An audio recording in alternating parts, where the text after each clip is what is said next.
taas tänne Alastarolle ja virittäjien seuraan. Nyt Mika, sä saat tänään semmoisen auton, mikä on rakennettu just nimenomaan varta vasten periaatteessa yhtä nopeaa kierrosta varten. Audi S2 ja näin iso takaisin. Kyllä, joo. Se on mun on joskus itse pitänyt kokeilla jo tuossa vuosien varrella ja ei ollut aikaa ja nyt se tuli se tilaisuus. Ootko täpinöissä? En mä vielä ole, katsotaan kohta kun se käy ja se on tässä näin, että mä pääsen istumaan siihen ekan kerran, niin sitten. Siinä voi olla aika hyvä vastus sulle tänään kyllä luvassa. Joo, kyllä varmaan joo. Että saat tehdä ihan töitä. Se on joo, tämä kaveri on ajanut ennenkin sillä niin. Ja ihan kovaakin vielä. Pitäisi olla kova vastus ainakin. Makea jakso tulossa. Ilman muuta. Mennään katsomaan minkälainen Audi tänne tosiaan kohta ilmestyy.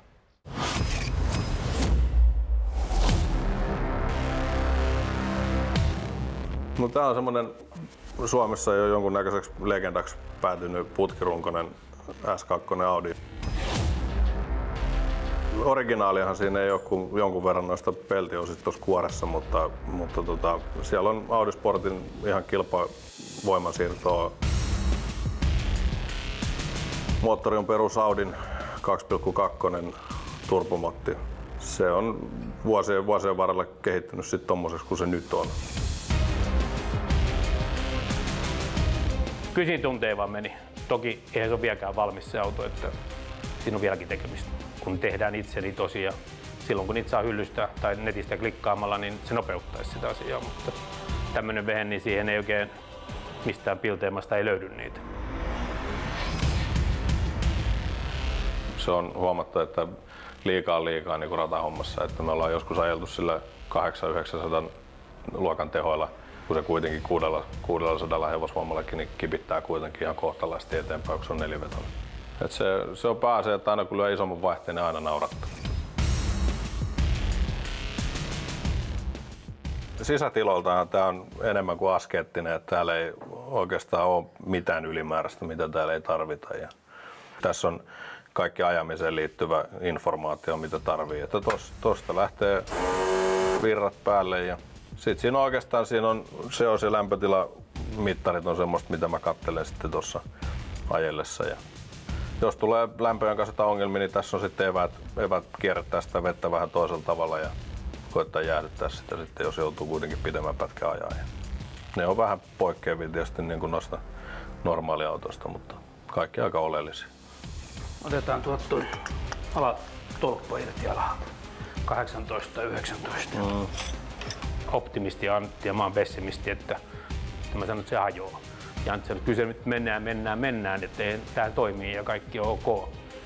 Se on yllättävän nopeasti oppii ajaa rataa, ettei tarvii jauhaa satoja kierroksia, että tietää minne se latu menee. No kyllä mä toivoisin, että Mika Salo tykkää meidän kötöstyksestä ja en tiedä sitten, että minkä sortin herra se on, mutta kyllähän se nyt varmaan tuommoista vaparivehkeistä poikkeaa aika paljon, että se kyllä riemastuu sitten, kun tyrkkää vain isompaa vaihdetta. Se ei se meno ja siitä paljon laimen. No kyllä Salolle käy huonosti kerran. Tää on vähän vikuravehe erilainen. Tää on kotitekoinen kumminkin niin kuin pitsi lakana, että varovaisesti pitää viedä, mutta lopputulos voi olla hyväkin.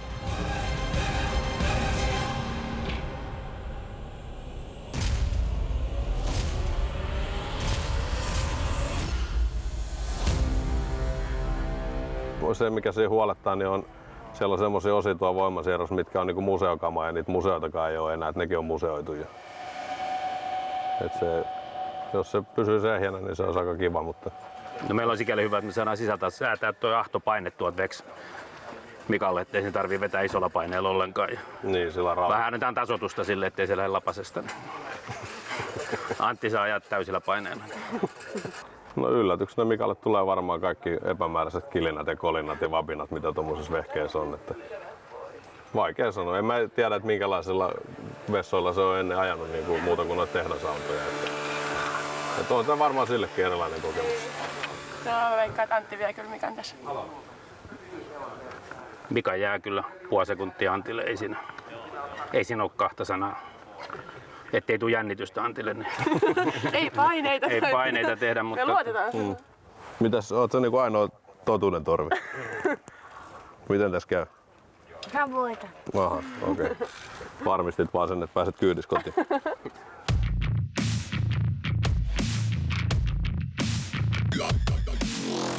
Ei muuta kuin autoon ja oma suoritus tehdään.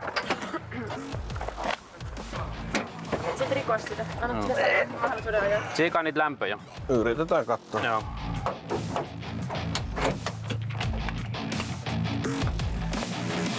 Nyt tuu käyntiin ja muista lämmöt ja vesipumppu jää päälle sitten.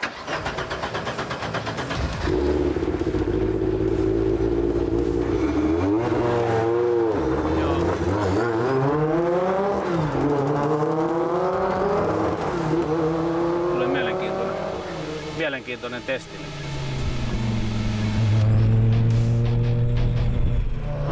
Aika huiman näköinen laite. Ei muuten ihan maskista usko, että se on Audi. Kunhan tänne vaan. Jees. Nyt on kilpa-auto, hei. Nyt on Mika kilpa-auto. Nyt on aika hieno, joo. On ihan älyttömän hieno. Nyt on kilpuri. Hyvää päivää. Päivää. Tomi. Hauska tutustua. Terve. Kuin myös. Mika. Laita ovikin. Huhhuh. Nyt on vartavasti asiaan rakennettu laite. Onko tää niinku oman tallin tekele vai? Joo. Okei. Se on Imsa Sipon tekele. Se on itse asiassa reilu 10 vuotta sitten niin tuo mun nykyinen mekanikko rakensi itselleen sen. Ja sitten me pari vuotta sitten 2000 tuntia jalostettiin sitä lisää ja riisuttiin se ihan muttereiksi. Muutettiin, en mä tiedä parannettiin mistä, mutta muutettiin ainakin helvetistä. Joo, just niin. Hyvältä se näyttää ainakin. Että... Kävit tästä Starkista hakea takaisin. Joo. Se on itse asiassa Finnaarin. Onko? Joo. Älä. Se toimii väärinpäin silloin. Joo, just se voi olla vähän vinkeä ajaa, mutta Finnaarille nostaa, tässä se laskee. Joo, se itse asiassa on väärinpäin se Simpsi. Oletko täällä käynyt paljon ajattelemaan? Joo, no ehkä eniten nyt niin tätä rataa on tullut hangattua. Okei. Siinä on sun tekemistä sitten. Taitaa tulla vastusta nyt. Niin, nyt tulee vastusta. No aika hullultahan toi tuntuu, kun siellä on vähän erilaiset mutkat kuin mitä on normaalisti. Joo. Sinne mihin normaalisti pitäisi mennä täysin, niin pitääkin yhtäkkiä ja seistä jarrun päälle. Muistis kukaan kertoo, että jotain vie väärinpäin? No sille ei ole väliä, sit se on sama kaikki. Ei saa joku kakkosella. Joo. Mä vähän löylytän, kun on liian tuttu rata sulle. Munhan pitäisi tässä kohtaa sanoa, että se onkin siinä 4-vaihteinen laatikko, että ajat sitten. Joo.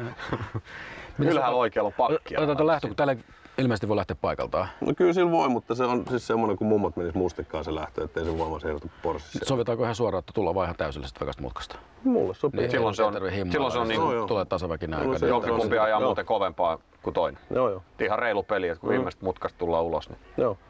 Mä käyn kokeilemaan. Niin, nyt alkaa totuuden hetket lähestyä. Isi voittaa.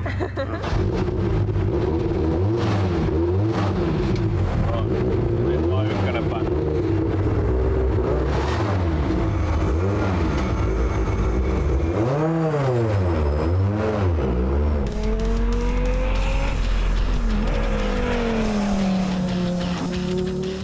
Mikä sut oikein on innostanut motosportin pari yli noin niin kuin alun perin?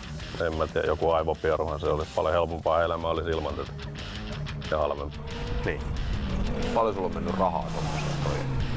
Ootko viittinyt? Eikä niitä kannata laskea. Niin. Johonkin se menisi kuitenkin. Johonkin se menisi kuitenkin. Parempihan tää on kuin baarissa itse. Just näin.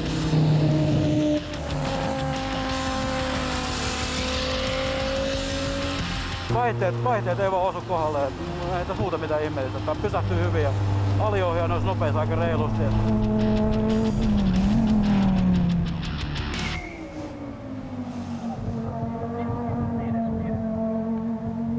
Ei oo sallittu tommoista kämmiä. Niin. Tuo vaihdelaatikko on sairaan hankala. Mä en saa oikein millään oikeata vaihdetta päälle. Jarrutuksessa siellä on joku vaihde tuolla vielä, missä se menee ja se on liian lyhyt. Normaalisti kun se lähtee tästä jollain autolla ajaa, niin se on niin kuin heti tiedätkö, kuulee, että se on näin. Mutta nyt tulee tommosia pikkuvirheitä koko ajan. Niin, se voi olla, että se tuntuu erilaiselta. Niin. Sitten kun se lähtee oikeastaan sinne voimapuolelle, ne kierrokset menee, niin se hyppää niin helvetin nopeasti sinne rajoittajalle. Okei, että pitää saa olla aika niinku hedelmää. valppaan. Alle sekunnin kestää periaatteessa niin kuin esimerkiksi kolmas vaihde. Niin. Ihan totta. Joo. Okei.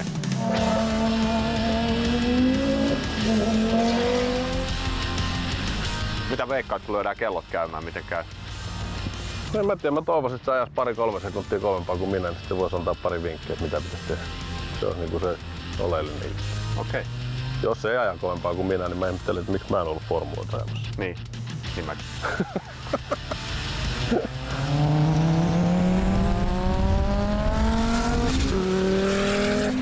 Noniin, nyt on Mika oikein kilpa-auton ratissa ja nyt lähdetään liikkuvalla lähdöllä, koska tällä autolla ei voi lähteä paikallaan, joten tullaan suoraan päästä jo täysillä ja kaasupohjaan ja kellot käymään nyt. Kyllä se ihan oikeesti mennä ajaa.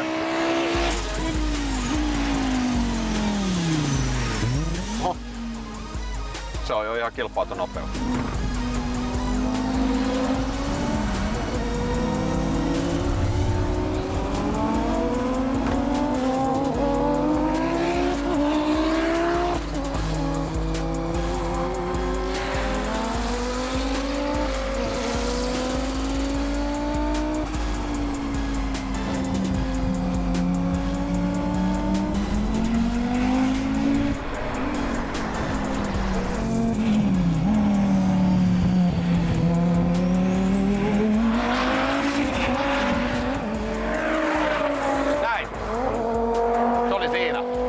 Missä ei tuu mitään. Turpaa tulee. Kyllä tää oli Antin peli nyt. Joo. Kyllä nyt pahalta näyttää kyllä. Eiku hyvältä? Ei vaan Mikan kannalta. Mutta Antin on ajettava siinä. No on. No niin. Sieltä se tulee. Varmaan sanoo, että muuten ok, mutta mä sähläsin vaihteiden kanssa. Mahdollisesti. Niin. Näin. Pelti auki, muuten se sulaa.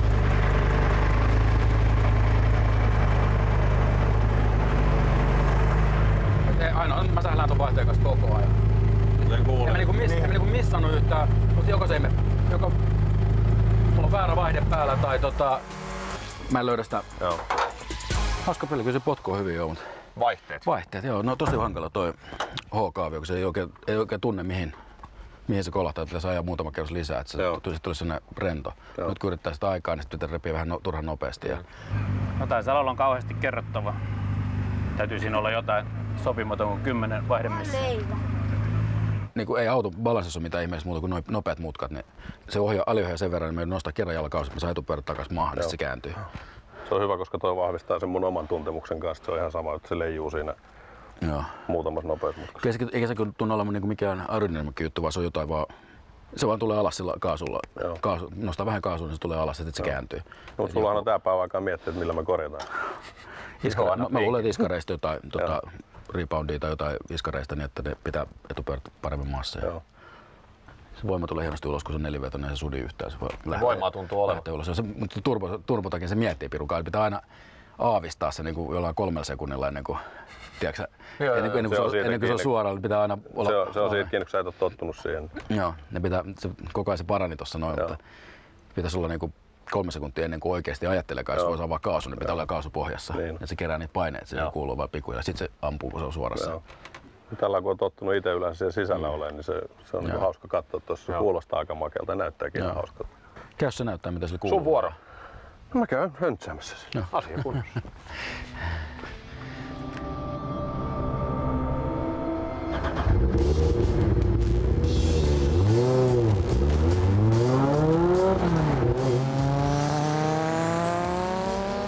Tulee pataat tällä kertaa. Tulee joo, missä sinä vaihdat koko ajan, koko kierroksen. Mulla ei ole oikeastaan missään oikeat vaihdetta.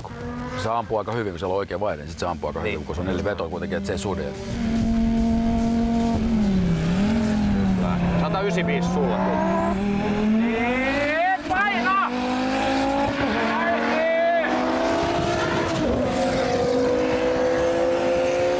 Menee 200 rikki.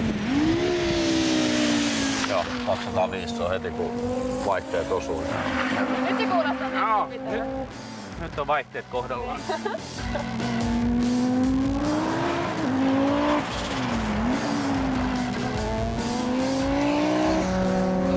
Täysi! Ja älä! Hyvä! Kannustusjoukot on täpinöissä, mekaanikko kiljuu. Hyvä niin.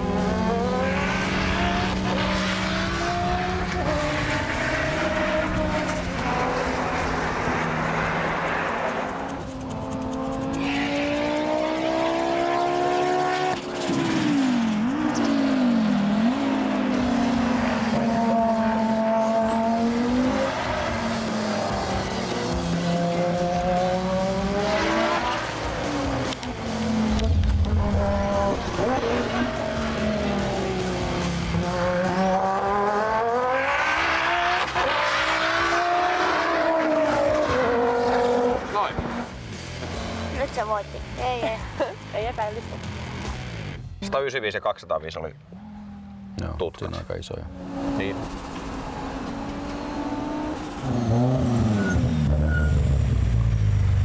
Noin.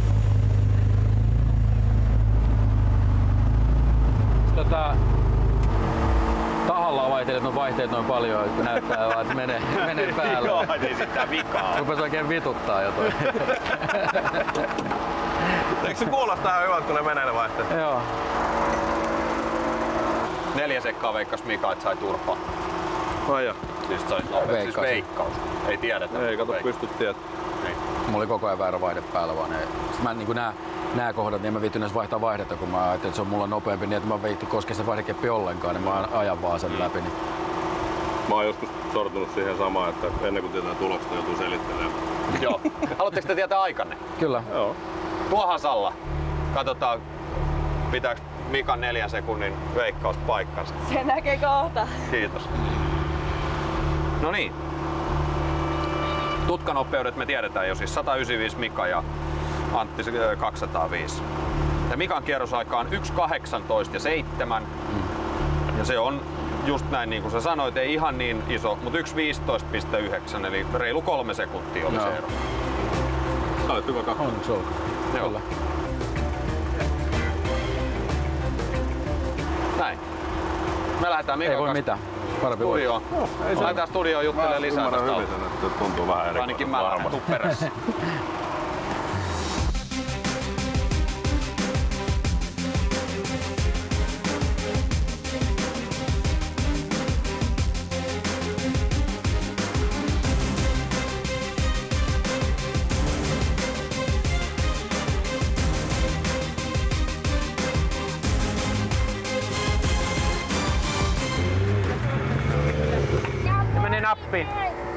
Meni nappi. Oliko mitään ongelmia?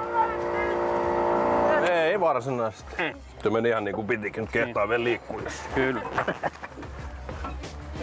Vähän erikoinen ratahan toi on niin kuin nyt, kun se on muutettu, mutta ihan jees. Auto toimii ja Salo oli hitaampi ja siis selkeästi hitaampi.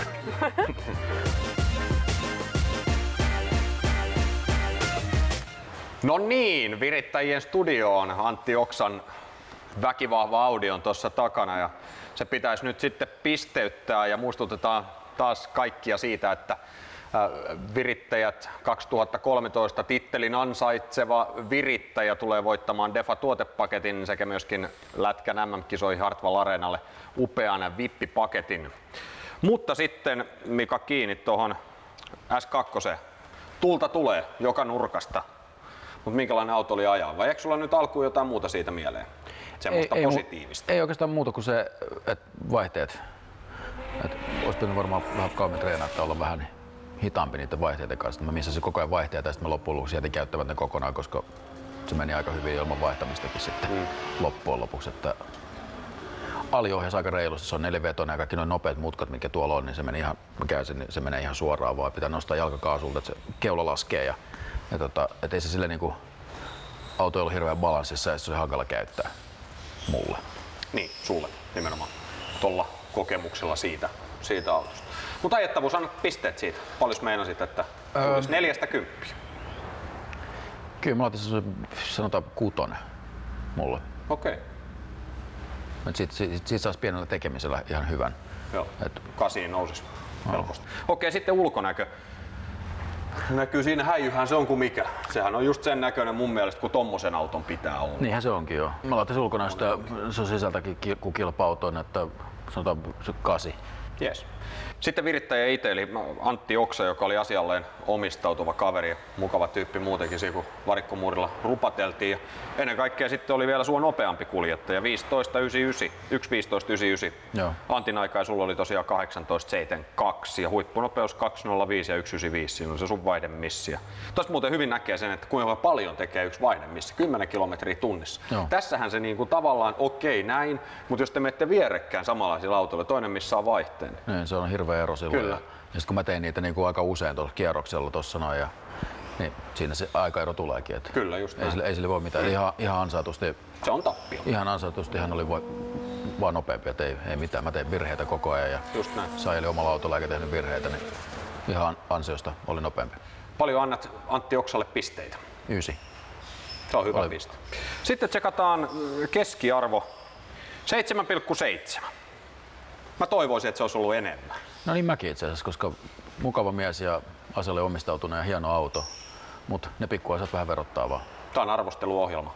Se on ja se on totta, se on mun fiiliksistä kiinni ja mun lähtee fiilis silloin, kun mä en saa oikeat vaihteet päälle, niin mä voin käyttää sellaista autoakaan. Näin.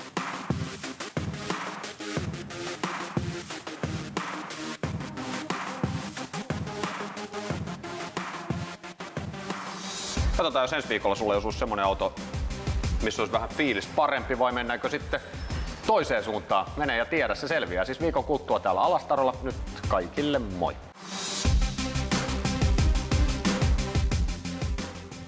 Nyt ollaan Mika siinä vaiheessa, että on aika pikkuhiljaa alkaa valita sitten Virittäjä 2013 tittelin saajaa. Sun on aika valita nyt jompikumpi, kumpi tämän tittelin voittaa.